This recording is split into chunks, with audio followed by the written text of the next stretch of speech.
Muitas pessoas às vezes pensam que entre a ciência, aquilo que a gente aprende na escola, na universidade, no laboratório, seja oposto àquilo que Deus ensina. Mentira. Primeira coisa que eu quero dizer nessa pregação é que não é verdade isso. O mesmo Deus que nos deu a inteligência é o Deus que nos deu a fé. Ok? Não existe oposição, contradição entre a ciência e a fé. Por quê? As duas coisas vêm de Deus.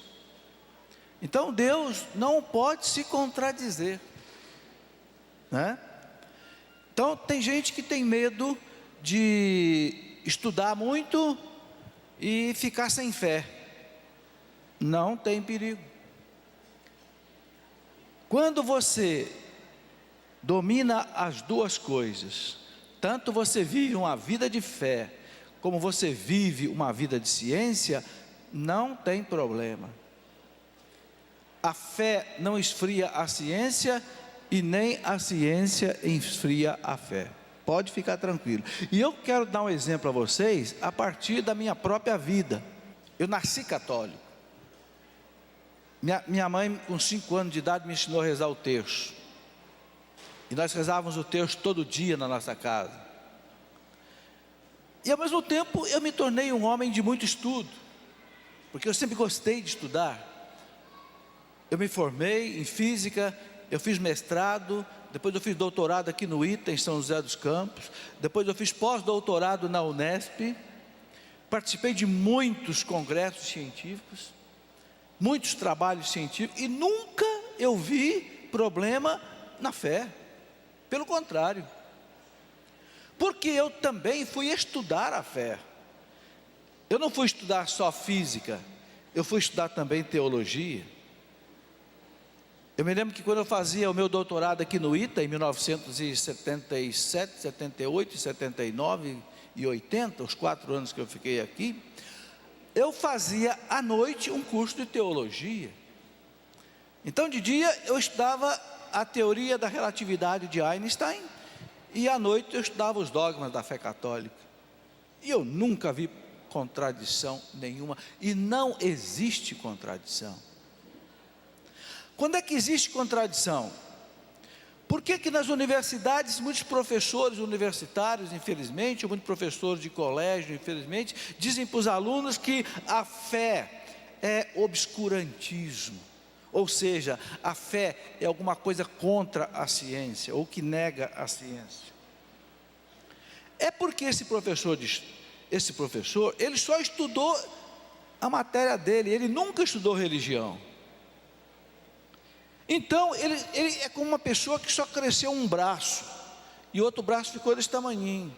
Então aquele braço desse tamanhinho não tem força, não faz nada.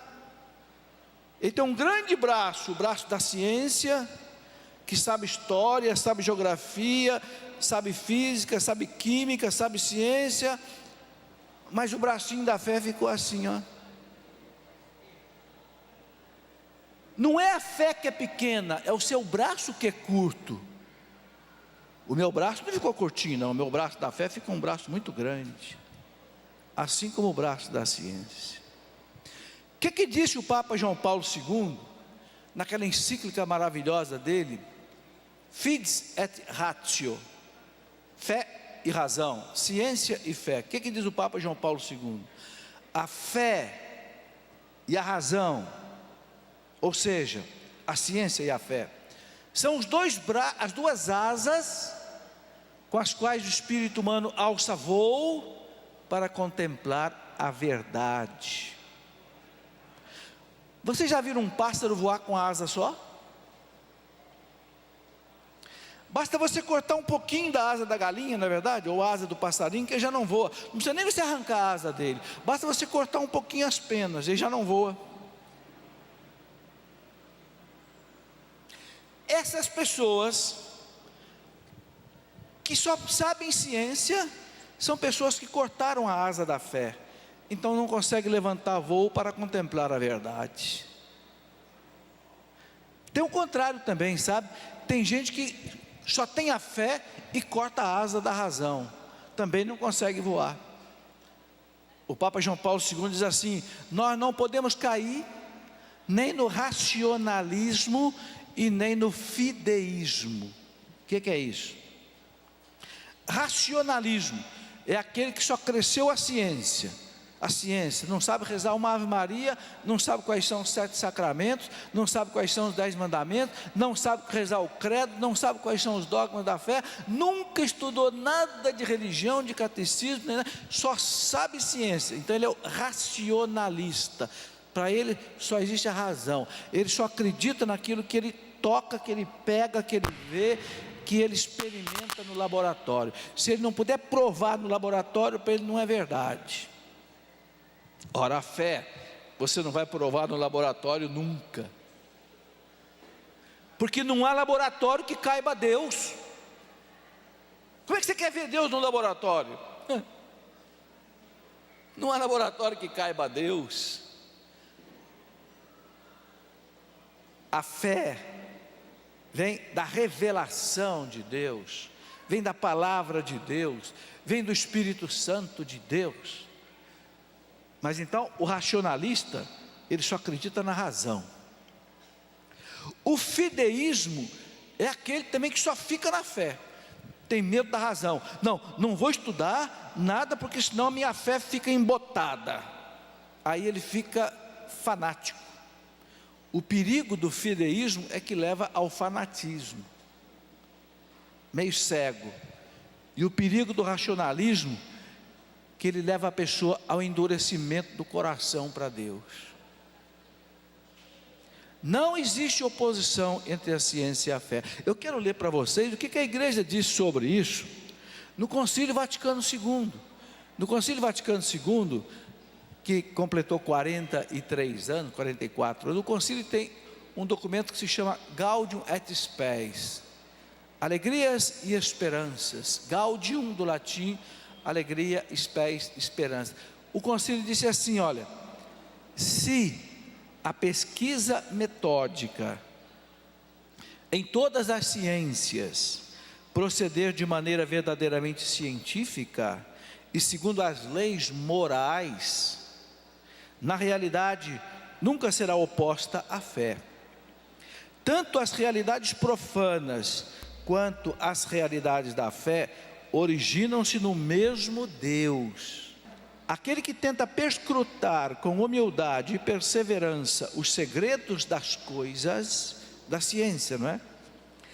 Ainda que disto não tome consciência, é como que conduzido pela mão de Deus, que sustenta todas as coisas, fazendo que elas sejam o que são.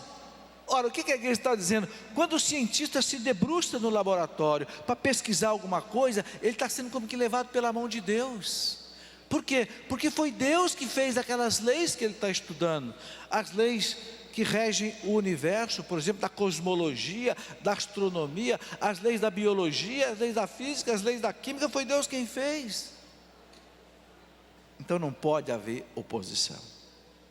Mas infelizmente, gente, hoje há uma guerra nesse campo.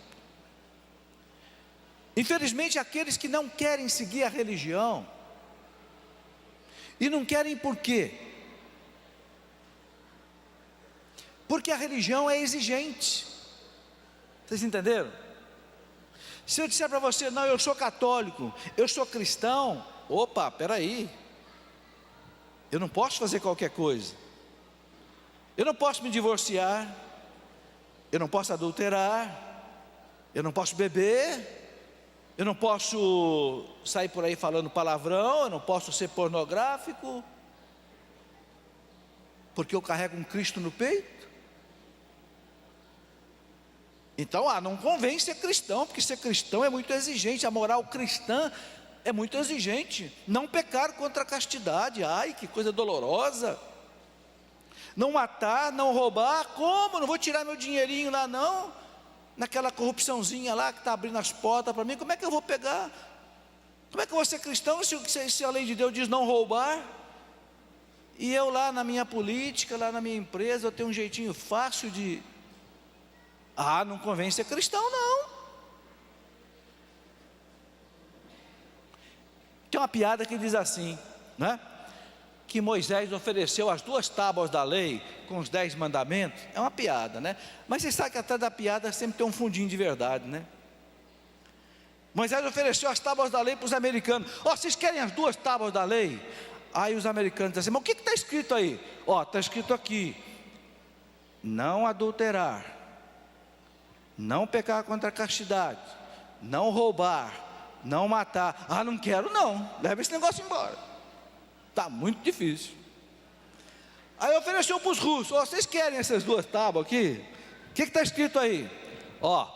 Honra o pai e a mãe, não levanta falso testemunho, não fala mal dos outros, não calunia os outros, né? Não cobiçar as coisas alheias. Não, leva esse negócio embora, quero não, está muito difícil. Aí diz que ofereceu para os judeus: vocês querem as tábuas da lei? Aí diz que eles perguntaram: custa quanto? É de graça. Então dá 2 de uma vez. Dá 2. É uma piada, não é? E a verdade é que os judeus abraçaram a lei de Deus. A piada é brincadeira, a verdade é que eles abraçaram e passaram para nós cristãos, né? O Papa João Paulo II chamou os judeus de os nossos irmãos mais velhos. Muita gente não quer seguir a cultura judaico-cristã, porque a cultura judaico-cristã é exigente. É a cultura do casamento sério, do namoro sério, da política séria, da empresa séria, do não roubar, do não matar, do não adulterar. Não quero não, eu quero ir para a gandaia. Então você não pode ser cristão. É por isso que muita gente não quer ser cristão, porque não quer se comprometer com o Cristo. São Leão Magno, Papa da Igreja, no século V, São Leão Magno dizia: de que vale você levar o nome de cristão, se você não imita Jesus Cristo?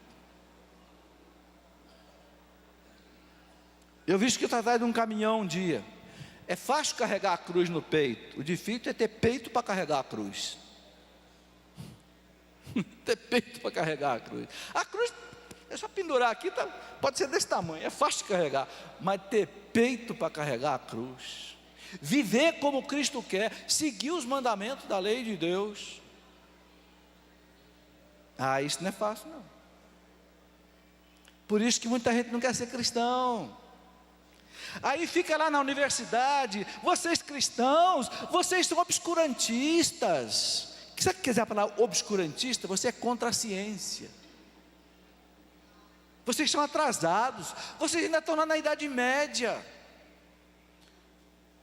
A fé embota a ciência, a fé mata a ciência. Larga de ser religioso. Falam para os jovens na universidade, fala para o seu filho lá no cursinho: essa igreja não presta, essa igreja só roubou, matou e destruiu lá na Idade Média. Essa igreja para ter poder, essa igreja derramou o sangue de muita gente. E lenha na igreja, lenha. Por quê? Porque ele não tem coragem de ser cristão. Então é mais fácil atacar a igreja e o cristianismo. Entenderam? Mas eu quero mostrar para vocês que tudo isso é mentira. Eu escrevi um livro, uma história que não é contada. Nesse livro, por que eu botei esse nome? Uma história que não é contada. Porque isso aqui não é contado nas universidades, não é contado nos colégios. Eu trabalhei 35 anos na universidade. O que a igreja fez para salvar a civilização ocidental? A grande mentira que dizem que a igreja é contra a ciência: a igreja foi a maior promotora da ciência no mundo em todos os tempos. Quem é que fundou as universidades no mundo? Quem foi? Repitam comigo: a Igreja Católica. Foi a Igreja Católica que fundou as universidades no mundo. E o que é a universidade? A universidade não é o centro do saber, da cultura, da ciência. Como é que alguém tem coragem de dizer que a igreja é contra a ciência?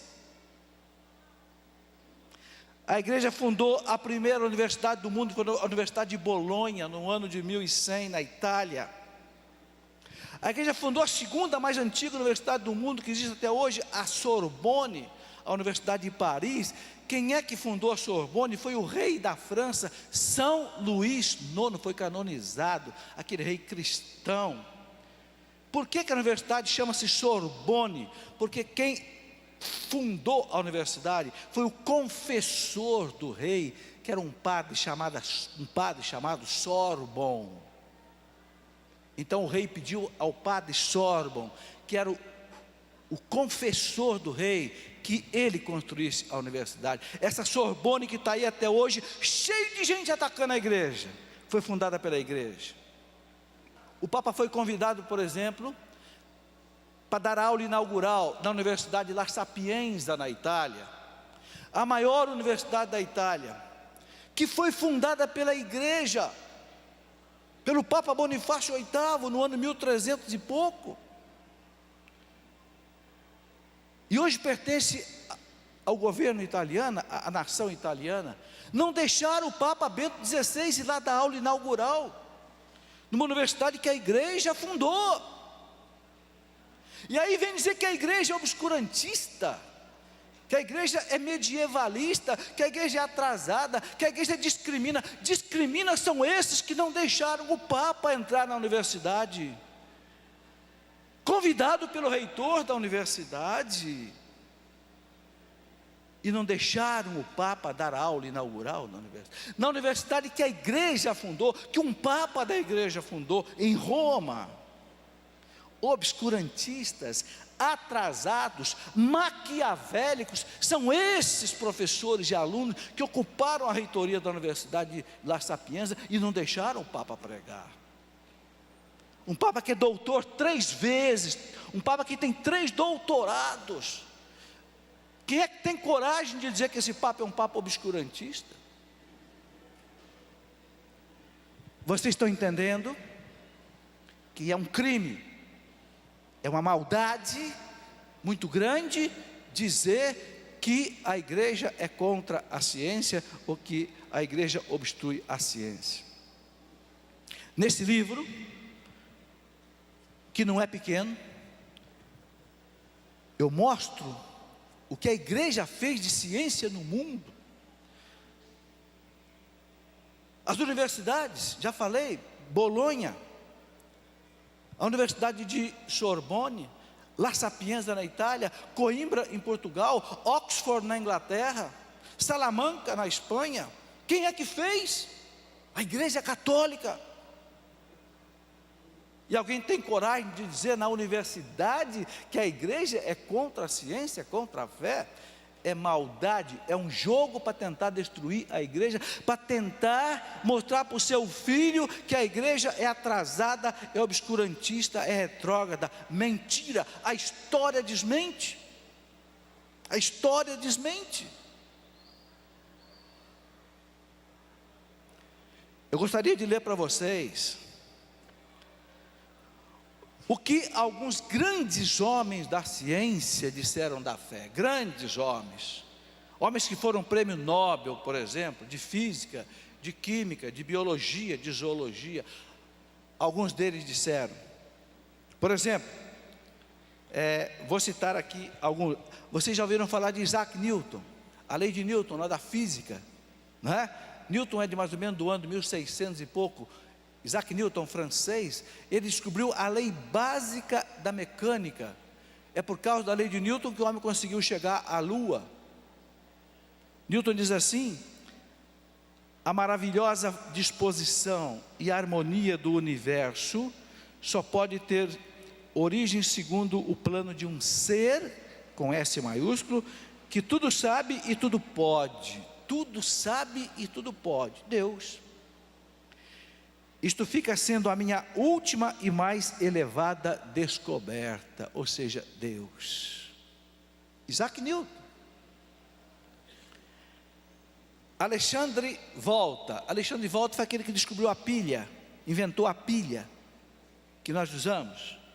Físico italiano, descobridor da pilha elétrica, inventor cujo nome deu origem ao termo voltagem. Voltagem que vem de volta, é o nome dele. Ele disse o seguinte: submeti a um estudo profundo as verdades fundamentais da fé, e deste modo encontrei eloquentes testemunhos que tornam a religião acreditável a quem use apenas a razão. Está aí, volta. Acredito na religião usando a razão. André-Marie Ampère. Quem foi André-Marie Ampère? Foi aquele que descobriu uma das leis mais importantes do eletromagnetismo, chamada lei de Ampère. Quem já estudou física sabe disso. Daí vem a amperagem de corrente elétrica. É esse francês, né? André-Marie Ampère, que descobriu. Físico, matemático francês. Ele disse o seguinte: ele era um homem religiosíssimo, o Ampère. Acho que vocês conhecem, já ouviram falar, né, de Frederico Ozanam, que é o fundador dos Vicentinos, da Sociedade de São Vicente de Paulo. O Ozanam era um aluno da Universidade da Sorbonne, na França, onde o Ampère também era professor, famoso da Universidade da Sorbonne, porque o Ampère tinha descoberto a lei, que hoje se chama lei de Ampère. Um dia, o Frederico Ozanam entrou na Catedral de Paris, a Catedral de Nossa Senhora, a Notre-Dame de Paris, e o Frederico Ozanam era um estudante de direito, e ele viu ali aquele homem famoso, de joelho, rezando o terço, o André-Marie Ampère, que ele sabia que era um maior físico que a universidade tinha. O Ozanam naquela hora ficou de boca aberta, e o Ozanam se converteu, e o Ozanam se tornou hoje já canonizado pela igreja, porque ele viu o André-Marie Ampère, o grande físico da Sorbonne, dentro da Catedral de Notre-Dame de Paris, rezando o terço. O que diz o Ampère? A mais persuasiva demonstração da existência de Deus depreende-se da evidente harmonia daqueles meios que asseguram a ordem do universo, e pelos quais os seres vivos encontram no seu organismo tudo aquilo de que precisam para a sua subsistência, a sua reprodução e o desenvolvimento das suas virtualidades físicas e espirituais. Uma declaração de fé em Deus. E aqui, gente, eu tenho muitos e muitos testemunhos. Eu só não vou passar esses testemunhos todos por causa do nosso tempo aqui. Seria para um encontro quase que de um final de semana. Mas eu quero ler mais alguma coisa, porque vocês conhecem alguns nomes desses cientistas. Nas escolas vocês já ouviram falar de vários deles. Vamos pegar aqui, por exemplo, um que é muito conhecido, um da psicologia. Vou sair um pouco do meu campo, que é a física. Vamos pegar, por exemplo, Carl Gustav Jung. Todo mundo da psicologia conhece o Jung. O Jung foi discípulo de Freud. Freud era ateu, materialista, inimigo de Deus, inimigo da igreja. O Jung, ao contrário, era um cristão, discípulo de Freud. O que o Jung disse? Ele era suíço, um dos fundadores da psicanálise. E ele disse o seguinte: veja que coisa bonita que Jung disse: entre todos os meus pacientes de terapia psicológica, psicoterapia, entre todos os meus pacientes, na segunda metade da vida, ele considerava assim, a partir dos 35 anos, na segunda metade da vida, não houve um sequer cujo problema mais profundo não fosse constituído pela questão da sua atitude religiosa. Todos, em última instância, estavam doentes por terem perdido aquilo que uma religião viva sempre deu aos seus adeptos, e nenhum se curou realmente sem recobrar a atitude religiosa que lhe fosse própria. O que o Jung está dizendo? Jung foi discípulo de Freud, ambos fundadores da psicanálise. O Jung diz: de todos os meus pacientes,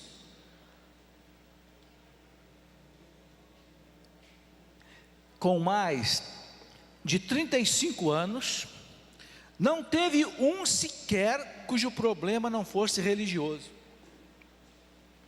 Por quê? Porque a pessoa perdeu a religião, e aí mergulhou num problema psicológico. E ele disse: nenhum deles ficou curado. Não sei do seu problema, não sei se psicose, não sei se que coisa possa ser da psicologia, porque eu não sou psicólogo, mas o Jung diz: nenhum deles ficou curado enquanto não voltou à religião. Vocês entenderam? Não é uma pessoa qualquer falando, é um especialista em psicologia, um especialista em mente humana. Gente, eu escrevi um outro livro, não sei se trouxe aqui, trouxe, Ciência e Fé. Neste livro, eu dou o testemunho de mais de 100 pesquisadores, gente prêmio Nobel, gente astronauta, gente do mundo da física, da química, dizendo: Deus existe, eu acredito em Deus. Eu queria citar mais um só para vocês. Eu não sei se vocês já ouviram falar no projeto Genoma. O projeto Genoma é um projeto da biotecnologia, foi o maior projeto do mundo em biotecnologia, que terminou no ano 2003 e foi bancado pelo governo dos Estados Unidos. O projeto Genoma Humano. O que o projeto Genoma Humano fez? Decodificou o código genético da pessoa humana. O que é isso?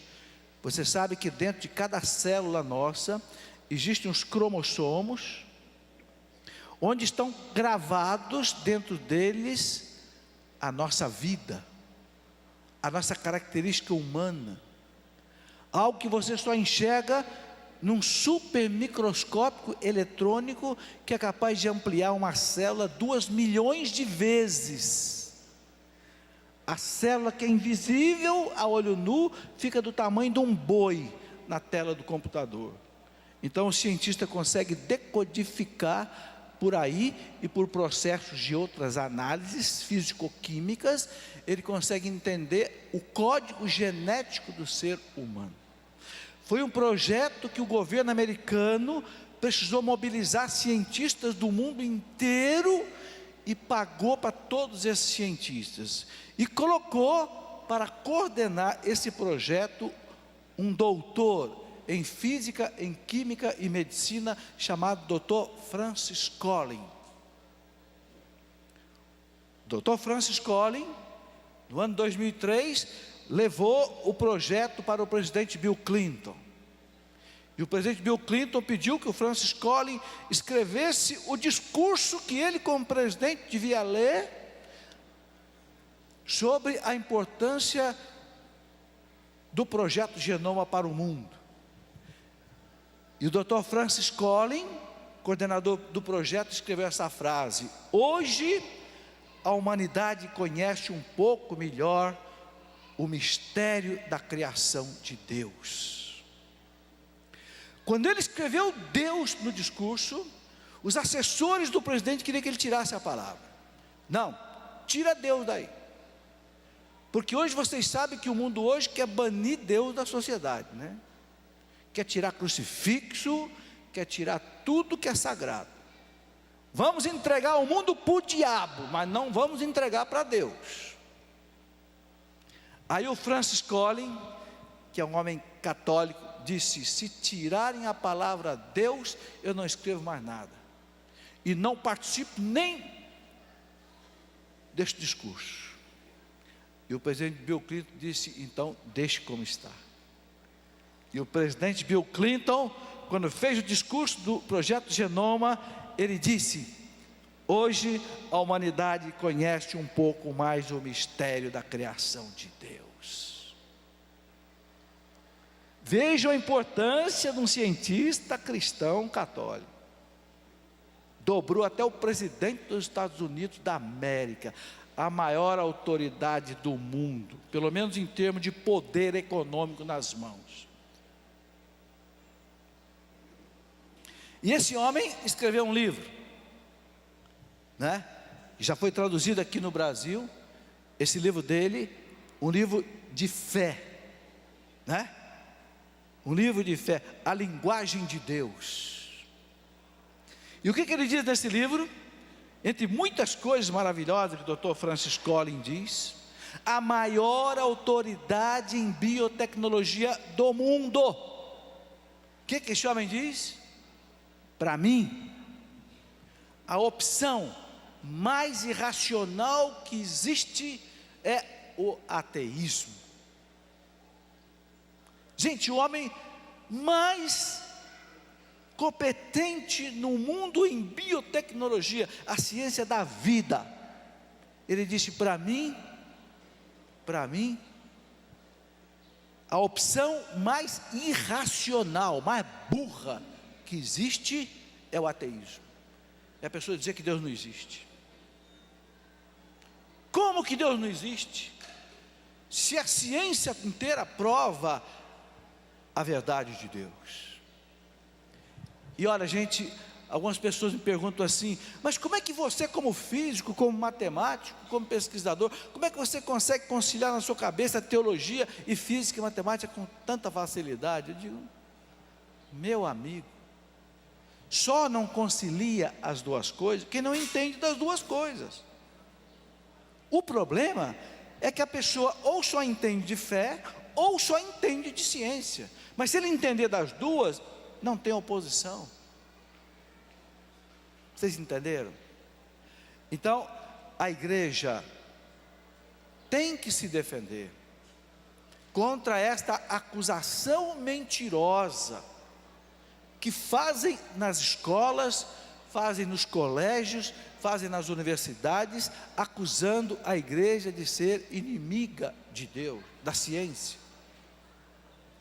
Tem muitas invenções nesse mundo, gente, que foi um padre cientista quem descobriu. Vocês já viram falar das leis de Mendel, as leis da genética? Quem foi Mendel? Mendel foi um monge da igreja, descobriu as leis da genética. Como é que alguém tem coragem de dizer que a igreja é contra a ciência? Vocês sabem quem descobriu a champanhe? Que hoje é uma das bebidas mais caras do mundo. Eu vi uma garrafa de champanhe numa loja vendida em Liechtenstein, na Europa, por 300 euros. Uma garrafa de champanhe. Porque é uma bebida refinada na Europa. Claro, não é essa champanhezinha nossa aqui não. Mas a champanhe francesa, a champanhe dele. Sabe quem inventou a champanhe a partir do vinho? Foi um padre, cientista da igreja. Sabe quem inventou o relógio? Foi um padre, cientista da igreja. Sabe qual foi o homem que fez o primeiro voo artificial? Não foi Santos Dumont, nem foram os irmãos Wright americanos, não. Foi um padre da igreja, um jesuíta que era pesquisador. Se você não estiver acreditando nisso, talvez você que é jovem universitário, que está cansado de ver os teus professores universitários embotarem a sua cabeça de mentiras contra a igreja, eu queria que você lesse esse livro. Porque nesse livro eu coloco aqui 200 referências bibliográficas de doutores em história das maiores universidades do mundo, de Harvard, nos Estados Unidos, de Oxford, na Inglaterra, de Salamanca, na Espanha, de Cambridge, na Inglaterra. Eu não sou historiador, mas quem fala aqui é, mostrando que se não fosse a Igreja Católica, o mundo não teria o desenvolvimento que tem hoje. O mundo não teria a agricultura que tem hoje. O mundo não teria a economia que tem hoje. O mundo não teria o direito que tem hoje. O mundo não teria a medicina que tem hoje. Por quê? Do ano mais ou menos 476, da queda do Império Romano, até mais ou menos a queda do Império Romano do Oriente, 1456, na mão dos turcos otomanos. Nesse arco de história de 2000 anos, quem manteve a civilização foi a Igreja Católica. Porque quando o mundo ocidental desabou na mão dos bárbaros, e a Europa se transformou num mosaico de povos bárbaros, brigando entre eles, para disputar os despojos do Império Romano do Ocidente, alamanos, ostrogodos, visigodos, francos e hunos e não sei o que mais.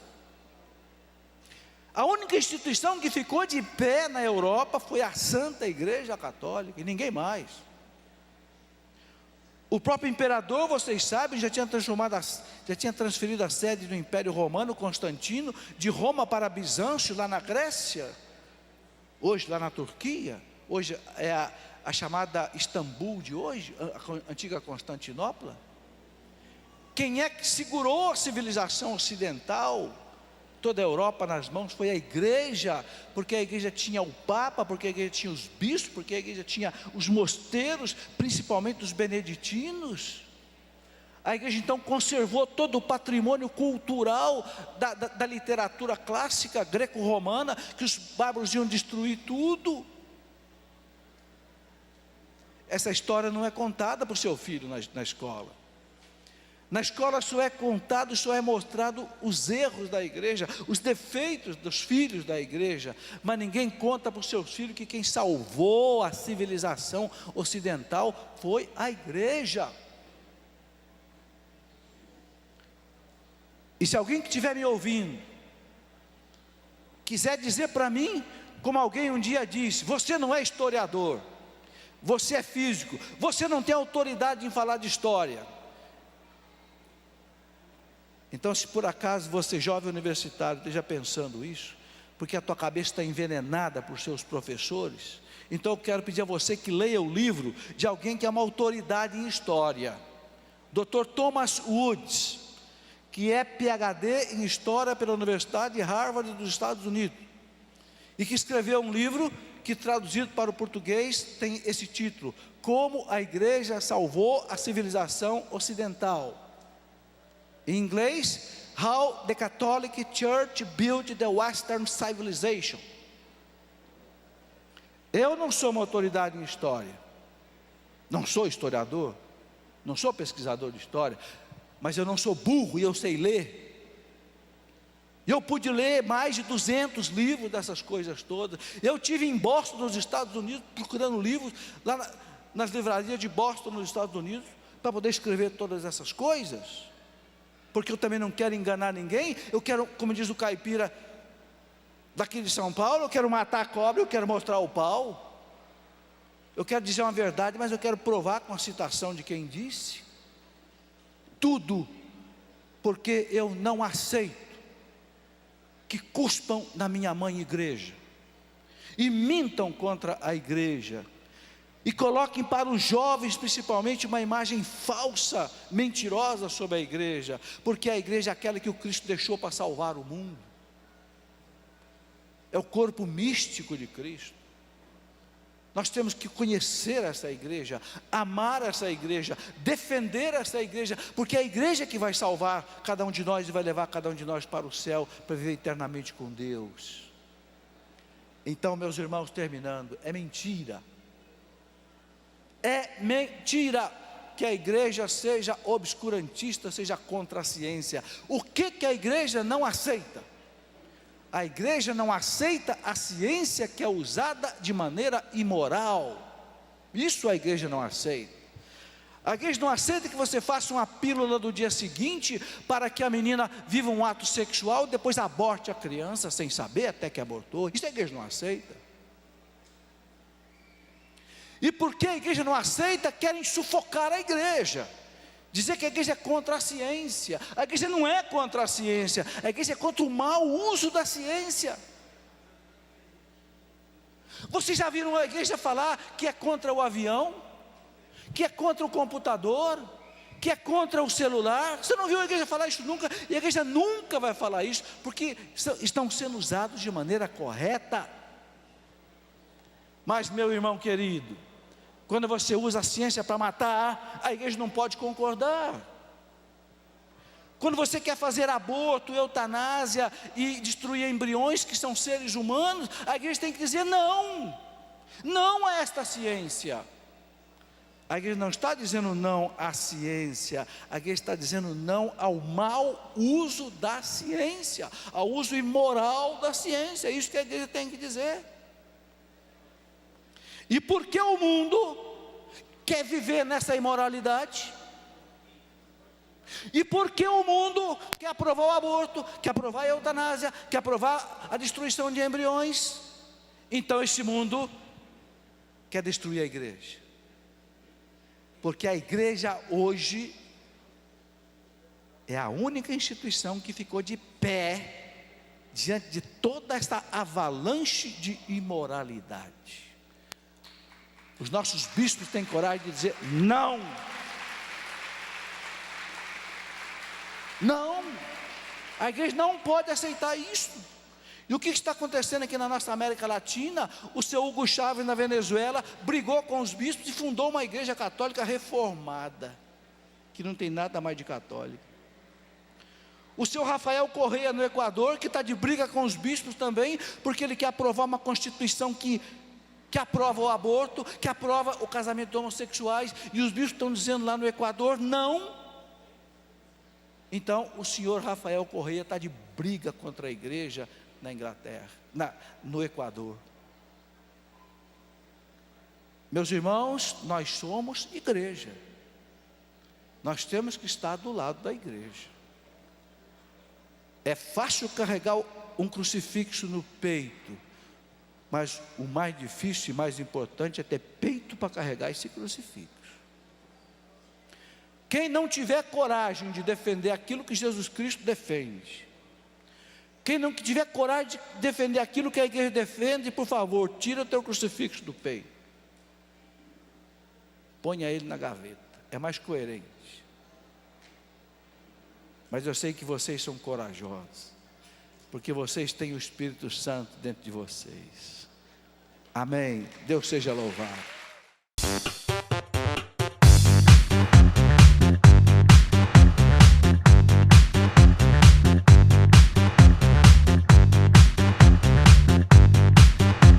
CançãoNovaPlay.com. Assine já!